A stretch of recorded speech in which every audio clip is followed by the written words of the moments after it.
Clinic में है और मैं क्लिनिक में बैठा हूँ, तो हम लोग रामायण की चौपाई पढ़ रहे हैं। ढोल गमार शूद्र पशु नारी, ये सब है तारन के अधिकारी। कहने का मतलब है कि ढोल गमार शूद्र पशु नारी, इसका मतलब जिसकी अपनी बुद्धि नहीं है, जो जीते जी मर चुका है, तो उसको रास्ता दिखाना ज्ञानी पुरुषों का कर्तव्य है।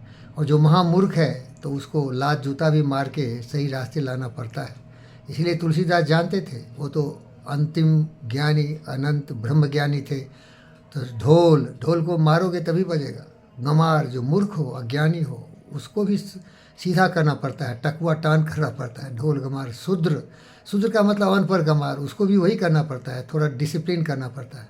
और नारी मीन्स, नारी का मतलब है कि जो नारी दुष्टा हो, सोक्रेटिस की वाइफ की तरह हो, जो सुबह सुबह गाली गलौज से शुरू करे और ठंडा पानी से उसको स्नान करे, तो उसको भी लात जूता मार के ही सीधा किया जा सकता है।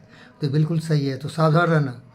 इन मूर्खों को जो चारों गिने गए हैं, इस पर भरोसा नहीं करना, नहीं तो आप मारपीट करोगे तो आपका ज़िंदगी जेल में गुजरेगा। और रहीम की कविता सुन लो, इनके लिए दंड कैसा होना चाहिए।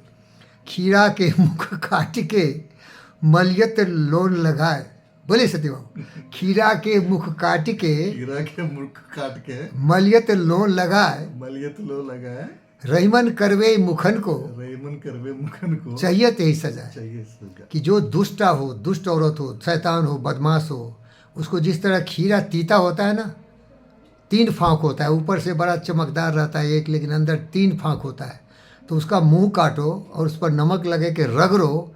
इसी तरह से जो मूर्ख दुष्ट औरत हो उसका भी गर्दन काट के थोड़ा उसको नमक भर देना चाहिए भूसा की तरह, तब उसको समझ में आएगा कि तीतापन क्या होता है। ऊपर से तो बड़े चमकदार हो। और तीसरा है, दुनिया में सबसे बड़ा कुकर्म होता है ना, अनग्रेटफुलनेस, कृतज्ञता। जो व्यक्ति कृतज्ञ हो, दुर्योधन होता है, रावण होता है, कंस, उसका आप कुछ करो न करो, उसके कुकर्मों का उसका प्रायश्चित होता है। इस पृथ्वी पर देर है अंधेर नहीं है। लेकिन दुर्भाग्य है कि कभी कभी महापुरुष भी दलदल में फंस जाते हैं, ऐसे ऐसे मूर्खों से उनका सामना होता है। तो कितना भी दुर्जन दुष्टता दिखाए, महापुरुषों को अपनी मर्यादा में ही रहना चाहिए। साधु तजे न साध्वी, जो कोटि गलीज मिले, अपने रास्ते पर चलना चाहिए। हाथी चले बाजार तो कुत्ता भूखे गजार। ज़िंदगी 2 दिन की है, मूर्ख को करने दो, लड़ने झगड़ने दो। आप ओम शांति बोलते रहो। ओम शांति। सत्यबाबू की ओम शांति।